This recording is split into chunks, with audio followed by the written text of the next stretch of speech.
कथा की जब बात हमारे हृदय में पुष्ट हो जाए, बैठ जाए, तब समझिएगा कि हाँ, वास्तविकता में हमारा जो जीवन है वो भगवान की कथा से जुड़ गया है। और कथा से जुड़ गया तो इसका मतलब भगवान से भी जुड़ जाएगा, भगवान से भी हमारा लगाव हो जाएगा, जुड़ाव हो जाएगा। क्योंकि ये तो धीरे धीरे एक सीढ़ी चढ़ना है।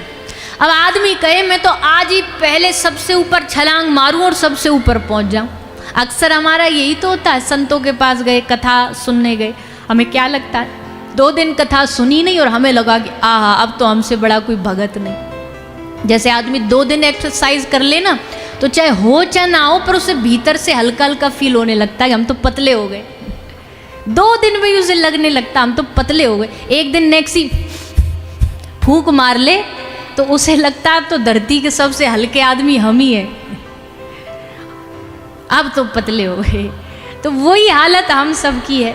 न कथा सुन ली, न हमने एक माला कर ली, न कभी गलती से धाम चले गए, किसी संत की शरण में बैठ गए, अब हमें लग जाता अब तो हमें तो सब आ गया। 7 दिन की एक कथा सुन ली तो अब तो हमें लगता हमसे कथा करवा लो, इनसे बढ़िया तो हम ही बोल देंगे। ऐसा हृदय में भाव पैदा हो जाता है। तो भैया हमारे कहने का भाव है कि ये जो कथा से प्राप्त गुण हमें भगवान ने दिया है, ये हमारा अपना है। अब इस गुण को निखारना है। जैसे जो घर में सोना रखा हो और बहुत साल हो गए हो सोने को रखे रखे रखे, काला पड़ गया हो, थोड़ा उस पर मैल जम गया हो, चमक कम हो गई हो, तो उसकी चमक फिर से लौटाने का साधन क्या है? और असली सोना, खरा सोना, उसकी पहचान क्या है? कि भले थोड़ा दिखने में पुराना होने के कारण चमक कम हो सकती है, पर अगर उसमें थोड़ा सा सुनहार के पास जा कर के जो भी उनकी पॉलिश का सामान होता है उसको लगाओगे तो एकदम चमचमाता हुआ जैसे पहले दिन खरीद के लाए थे वैसा बन जाए। असली सोने की पहचान है। वैसे ही भैया हमारा जो मन है ना, ये मन भी हमारा एकदम सोना ही है। कोई कहे कि भैया मन का बड़ा दोष है, ना ना ना, दोष नहीं है। अब दोष क्या है मन का? आज ही एक पंक्ति, एक लाइन हम कहीं पढ़ रहे थे, बहुत सुंदर बात कही कि कीचड़ का कारण भी जल है। कीचड़ कहीं हो रखी है, इसका मतलब क्या है? किसी ने पानी गिरा दिया, किसी ने जल फैला दिया। कीचड़ का कारण भी जल है और कीचड़ का निवारण भी जल है। कीचड़ का कारण भी जल है और अगर उसको साफ करना, धोना तो किससे धुलेगा? जल से धुलेगा। कीचड़ हुई भी पानी के कारण है और कीचड़ सफा भी पानी के कारण हो। वैसे ही मन को गंदा करता है और मन ही चाहे तो मन की धुलाई भी मन ही कर सकता है। कोई दूसरा नहीं आएगा बाहर से, कोई बाहर का यंत्र नहीं है मन की धुलाई का, कोई बाहर मशीन नहीं लगी हुई ड्राई क्लीनिंग की, जाओ मन साफ कर लाओ। मन ही मन को गंदा करता है और मन ही मन को साफ कर सकता है। मन ही मन को कब साफ करेगा? जब हम भगवान की कथा में आके बैठेंगे, जब हम नाम स्मरण करेंगे, जब हम भगवान का संकीर्तन करेंगे, तब मन की सफाई होगी, तब मन की स्वच्छता होगी। मन बुरा किसी का नहीं होता है, वो तो वैसा है कि बुरा जो देखन में चला तो सब जहाँ भीतर जो है उसे वही दिखाई देगा। मन बुरा नहीं है, पर जब कभी कभी सोने पे मैल जम गया तो फिर घबराना थोड़ी है। क्या करना है? सुनार के पास जाना, भैया इसको साफ कर दो, साफ करा के फिर से चमकवा लो। वैसे ये जो भगवान की कथा है ये सुनहार की दुकान है। यहाँ हम इसलिए आते हैं कि यहाँ ने रगड़ रगड़ के हमारे मन को साफ किया जाए, चमचमाता हुआ मन बन जाए। और वो भी संसार के लिए नहीं। अच्छा मन किसके लिए बनाना है आपको? अरे नेक तो बोलो, कछु तो बोलो, किसके लिए मन बनाना है? हाँ, ठाकुर जी कहते हैं तुम्हारी दुनियादारी को तुम्हारे मन से कोई मतलब नहीं है। दुनिया को तुमसे 2 ही चीज चाहिए, एक तो तन चाहिए, और एक तुम्हारा धन चाहिए।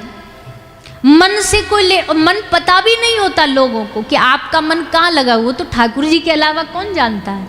इसलिए ठाकुर जी कहते हैं कि तू संसार के विषयों को तन दे दे, धन दे दे, पर मन, स्वच्छ मन, ये किसके योग है? ये ठाकुर जी के योग है, ये भगवान के योग है। तो वैसा मन बनाने के लिए ही हम सब भगवान की कथा में आते हैं, हम भगवान की कथा से जुड़ते हैं, हम अपने जीवन में कल्याण का रास्ता खोजते हैं। भगवान की कथा हमें वो रास्ता देती है।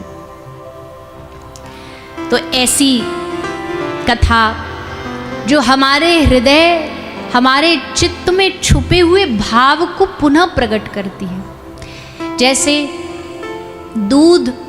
दूध में मक्खन छुपा हुआ है पर दिखेगा नहीं।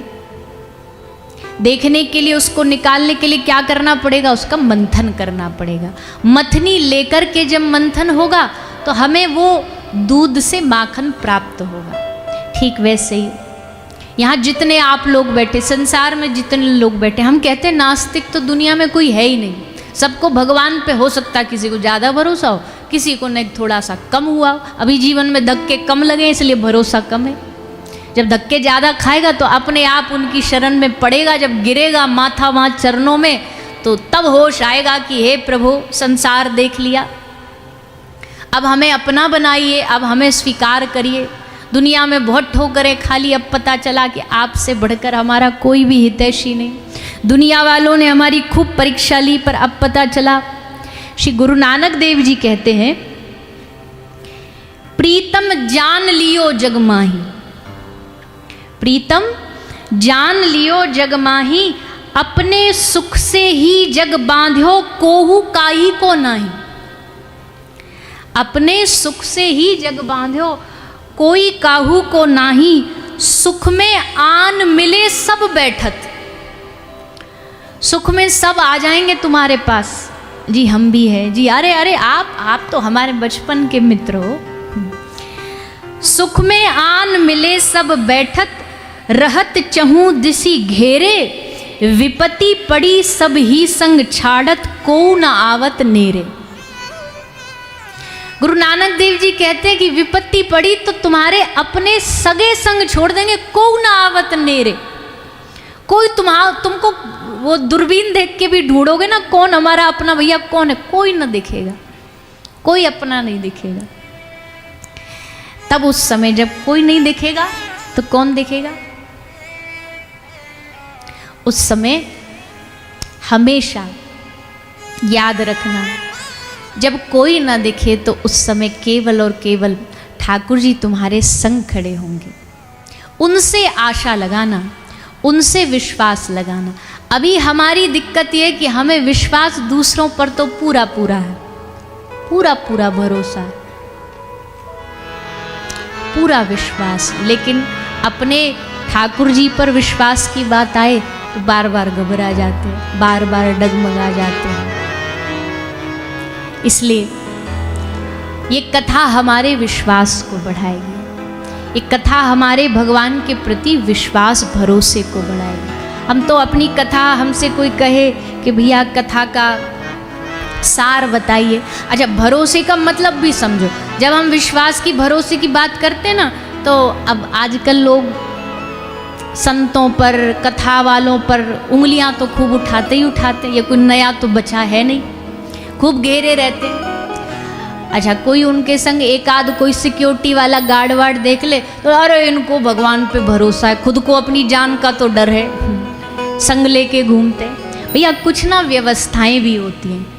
हम ये नहीं कहते कि हम बहुत बड़े हैं, पर अगर एक आध आदमी ना हो ना हमारे संग तो लोग कपड़ा तक खींच ले, कपड़ा तक खींच ले। अभी यहाँ तो बहुत बढ़िया है, यहाँ तो देखो बस आप हो, हम हैं, न ज़्यादा लोग हैं न भीड़ है, बस अपने अपने परिवार के लोग बैठे हो, चुपचाप हम आते। बीच में से निकल नहीं सकते कथा में से जब तक 4-5 लोग संग नहीं हो। ये जो बाल है ना छोड़ेंगे नहीं, नोच डालेंगे। खुले और हैं, बोले लाओ आओ तुम्हारी बालों को देखते हैं।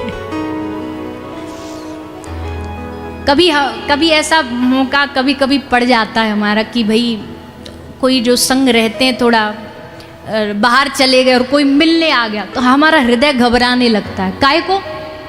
बोले अब उल्टा सीधा काम करेगा, चाहे तो छाती पे खड़ा होकर सेल्फी ले लेगा, चाहे तो उस खोपड़ी पे खड़ा हो जाएगा, एक फोटो ले लिया, चलो एक से खुश हो जा। ना ना ना, इसमें हमारी बढ़िया नहीं आई, हमारा चेहरा एंगल बढ़िया नहीं आया, दो चार और चाहिए। कईयों में बात करने का तरीका नहीं होता, कुछ भी बक बक बक बक इधर उधर की बातें करने लगते।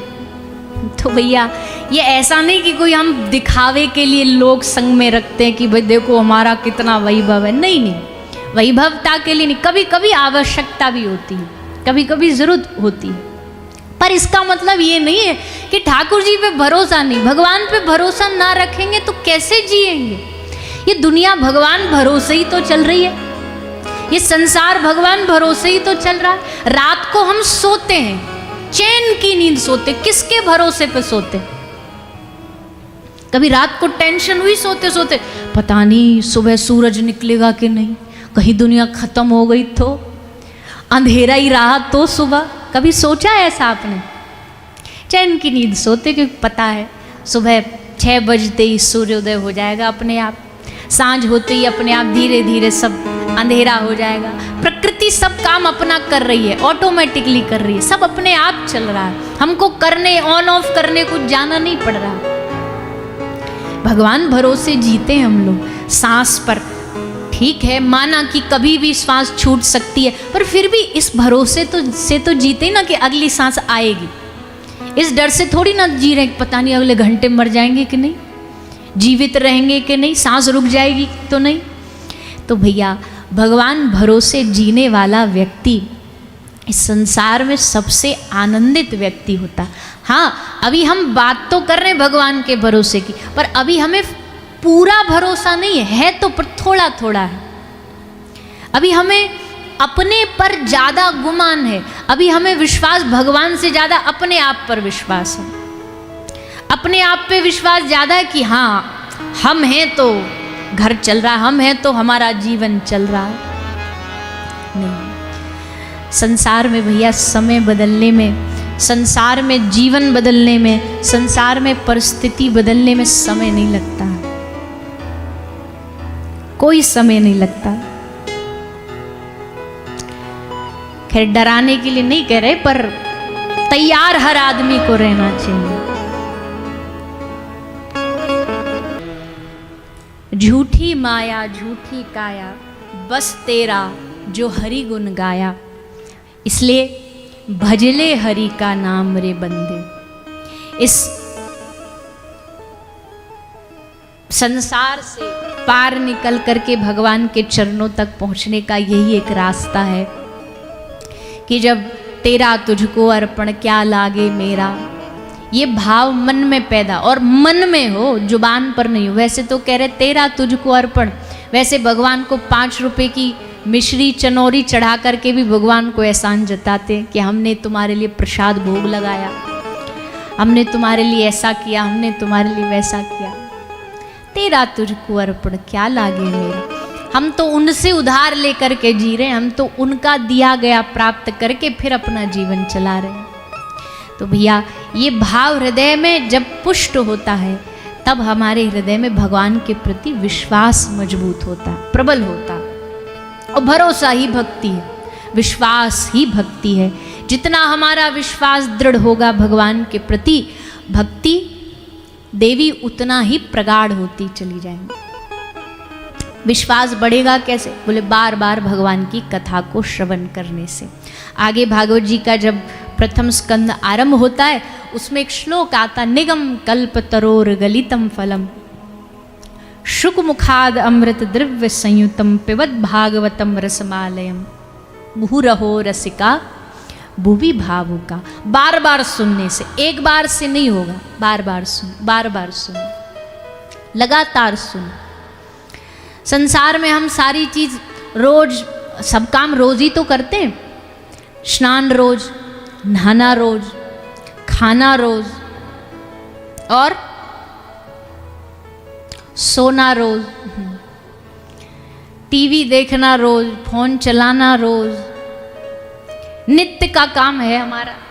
तो जब ये हर काम हम रोज कर सकते हैं तो फिर भगवान की कथा केवल स्पेशल एक विशेष दिन ही क्यों सुने, इसका भी नित्य श्रवण करो। खाते खाते आदमी, हाँ ठीक है, वो रस, इस श्लोक की व्याख्या में बोलते कि संसार का रस थोड़ा थोड़ा भले कम ज़्यादा हो जाता है।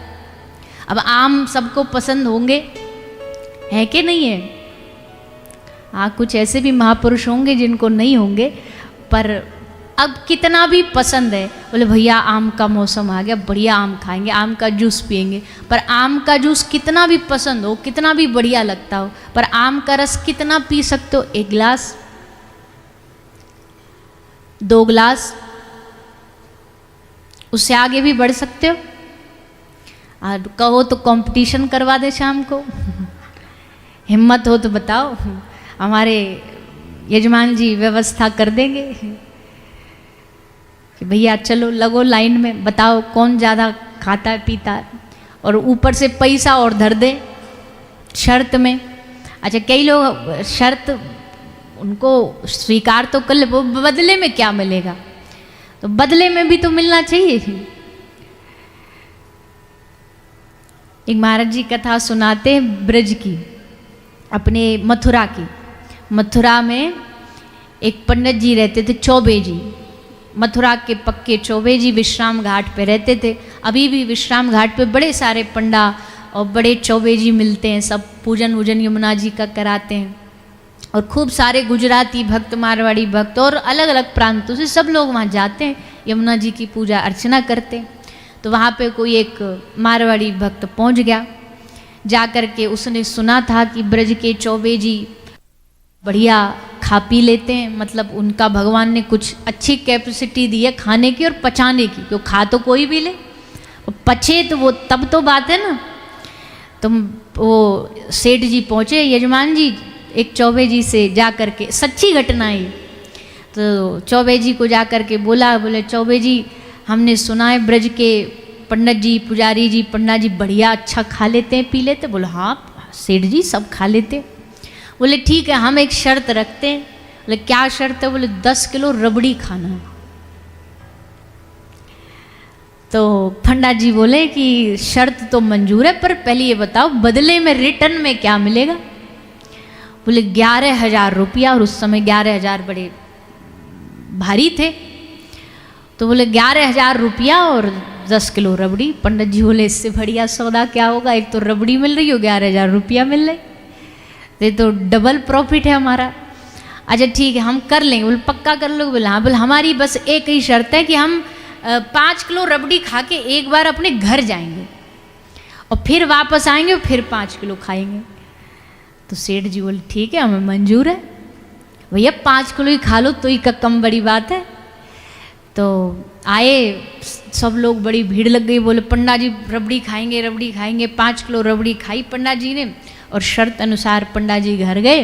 जा कर के थोड़ी देर बाद फिर लौट करके आए, फिर 5 किलो रबड़ी खा ली। अब तो भैया सब ताली बजाने लगे, वाह वाह वाह, पंडा जी ने तो गजब कर दिया। तो सेठ जी ने निकाला पैसा, उनके हाथ में धर दिया। बोले धन्य हो महाराज आप, हमने आपके जैसा व्यक्ति न देखा, पर अब महाराज कम से कम ये सीक्रेट तो बता दो कि आप इतना खा कैसे लिए। तो पंडित जी बोले देखो जी पैसा तो आ गया, अब हमारे जेब में आप छीन नहीं सकते, तो अब ये तो हमारे अंडर में है, ये तो लौटाएंगे नहीं हम, पर अब सच्ची सच्ची बता दें? बोले हाँ पंडित जी बताइए, ऐसा घर जा कर के आपने क्या किया? अच्छा वो नहीं किया जो आप लोग सोच रहे हो वो तो कदापि नहीं किया। तो बोले पंडित जी कि हम सेठ जी ने पूछा कि पंडित जी आपने किया क्या? 5 किलो रबड़ी खाने के बाद घर गए, फिर आके 5 किलो खा गए। तो पंडित जी ने मुस्कुरा के कहा सेठ जी हमारा एक जुड़वा भाई है हम शक्ल भाई है तो 5 किलो हम घर खा के घर गए और जाके उसको कह दिया अब तू जा, अब तेरी बारी कोई पहचान तो पाएगा नहीं, जा और जाके 5 किलो तू हाथ लगा, हमारा सहायता कर, 5-5 हजार बांट लेंगे। तो वो आकर के 5 किलो उसने, 5 किलो हमने, दोनों ने कहा। पंडित जी बोले धन्य हैं, पर 5 किलो खा लिए, उसके ही बदले हम तो आपको 11,000 दे के खुश हैं। तो भैया कहने का भाव है कि कोई भी चीज़ हो, कोई भी प्रिय चीज़ हो, उसका रस बहुत समय तक टिकता नहीं, वो रस कम हो जाता है। भोजन का हो, वस्तु का हो, जो वस्तु पहले पहले नई नई अच्छी लगती है, पहले पहले नया नया कोई सोना खरीदे, अंगूठी खरीदे तो दिन भर ध्यान उसी पे धरा रहेगा, हाँ जच रही है, बढ़िया है, दिखाएगा भी लोग को, अरे ऐसे ऐसे हाथ कर करके कि दिखे हमारा हाथ, उंगली दिखे कि देखो हमने अभी अभी ऐसे कर। सामने वाला ना भी पूछे ना तो इशारा कर करके पूछवा लेगा कि कुछ नई नई दिख रही है, नई लिए क्या? बोले हाँ अब शांति, पूछ लिया ना। तो नई नई वस्तु तो अच्छी लगती है, पर वही साल 2 साल 3 साल पुरानी हो जाए, बोला अब नहीं खरीदनी, अब ऊब गए इससे, अब मन भर गया। कोई घर की बात कर ले, कोई सामान की बात कर ले, उसमें धीरे धीरे हमारा जो रस है वो कम हो जाता है, हमारा रुचि कम हो जाती है। पर भैया शास्त्र कहते हैं भगवान की भक्ति का उल्टा है। कैसे? यहाँ भक्ति का आरंभ में उतना रस पता नहीं होता है, पहले तो बस ऐसे ही किसी के कहने पर चले गए, किसी के कहने पर कथा में आ गए, किसी के कहने पर एक माला मजबूरन कर ली, फिर धीरे धीरे इसका रस लगेगा, फिर अपने आप आदत पड़ेगी, और फिर आदत पड़ते बढ़ते बढ़ते फिर उसका व्यसन लग जाएगा। व्यसन कैसा? बोले अब उसके बगैर रहा नहीं जाए। पहले तो वो एक ऑप्शनल था, अब ऑप्शनल नहीं रहा, अब वो जीवन का ऐसा हिस्सा बन गया कि अब वो ना हो तो जीवन नहीं है, अब भक्ति नहीं है तो जीवन नहीं है। आरंभ में भक्ति बहुत लोगों को बोरिंग लगती है, जो अभी भक्ति की पहली स्टेज पर है ना, पूछो उनसे, इतनी भक्ति उन्हें रुचिकर नहीं, मजबूरी में कर रहे हैं क्योंकि लोग कहते हैं कि करना चाहिए। आरंभ में उनको ये सब क्रियाएं बोरिंग लगती हैं, उनको कथा सुनना बड़ा बड़ा उबाऊ लगता है कि बड़ा ऊब जाते हैं बैठे बैठे, उनको भजन करना उबाऊ लगता है। लेकिन फिर धीरे धीरे धीरे भगवान कृपा करते हैं, एक के बाद दूसरा, दूसरे के बाद तीसरा, एक कथा के बाद दूसरी, दूसरे के बाद तीसरी, करते करते करते उनका जीवन कथा में बन जाता है, रस में बन जाता है, भक्ति में बन जाता है। अच्छा, अब जब बोर लगती है तो इसका मतलब ये नहीं कि तुम छोड़ दो, ऐसे समय में ही सबसे ज़्यादा परीक्षा है। भक्ति की एंट्री का जो समय है ना हमारा, वही थोड़ा न कठिन है। क्यों? क्योंकि उसमें बार बार मन करता है अरे इससे बढ़िया तो संसार ही है, कम से कम वहाँ संसार में कम से कम मज़े तो हैं, बढ़िया मौज तो है। ये भक्ति में क्या मौज, ये छोड़ दो, वो छोड़ दो, प्याज लहसुन छोड़ दो, शराब छोड़ दो, मदिरा छोड़ दो, इसमें तो सब चीज़ छोड़नी पड़ती है। पर फिर जब धीरे धीरे इस भक्ति की कीमत समझ आती है, संसार में ऐसी बहुत सारी चीज़ें हैं जिनको हम बिना मर्जी के करते हैं। शुरू शुरू में यहाँ कौन है भैया जो स्कूल बड़ा खुश होके गया हो, कुछ अच्छे पढ़ाकू लोगों को छोड़ के? नहीं तो सब पिट पिटा के ही गए हैं स्कूल, धक्के दे दे के ही भेजे गए हैं स्कूल। पर जब धीरे धीरे पता लग गया ना भैया पढ़ेंगे लिखेंगे तभी जा कर के कुछ ने आगे चल के दुनिया में कुछ कमा धमा पाएंगे, अंगूठा छाप रहेंगे तो कोई नौकरी और ना देगा, अब ये भी सीख लें, अब ये डिग्री भी ले लें, अब वो भी कर लें। ये क्यों? क्योंकि अब पता चल गया कि शिक्षा से जीवन बदलता है, शिक्षा जीवन में जरूरी है। आरंभ में तो बड़ी बोरिंग लगेगी, आरंभ में तो मन करेगा भाग जाए, न जाए, कुछ हो जाए, पेट दर्द हो जाए, सर दर्द हो जाए, बुखार आ जाए कि आज छुट्टी हो जाए। होता है कि नहीं होता? गुरुजी हो जाए बीमार, गुरुजी के हो जाए निमोनिया, हमारी बाजेगी हारमोनिया, कुछ हो जाए। अगर ये पता चल जाए ना आज मैडम नहीं आई, आज मैम से हा स्कूल के दिनों में बालकों को ऐसे लगता है जैसे होली दिवाली आ गई हो, मैडम जी नहीं आई, मज़ा आ गया। अब वो बेचारी मैडम किसी अपने कोई घर की परेशानी, कोई मजबूरी रही हो, पर बच्चा खुश हो जाते। न कोई काम आ जाए टीचर को कि उनको कह के जाना पड़े बच्चों से, बच्चे शोर नहीं करना, हम घंटे भर जा रहे हैं, आहा तृप्ति हो जाती है कि बढ़िया छूटे छुट्टी। तो शुरू शुरू में तो भैया सब चीज़, अच्छी चीज़ तो विशेषकर बोरिंग ही लगती है। भक्ति भी वैसे ही आरंभ में तो लगेगी कहाँ आ गए, क्या ये सुना रहे हैं, कहाँ हम बैठे हैं, क्या ये भजन करो नींद आ जाएगी, भजन करो मन भागेगा उधर उधर।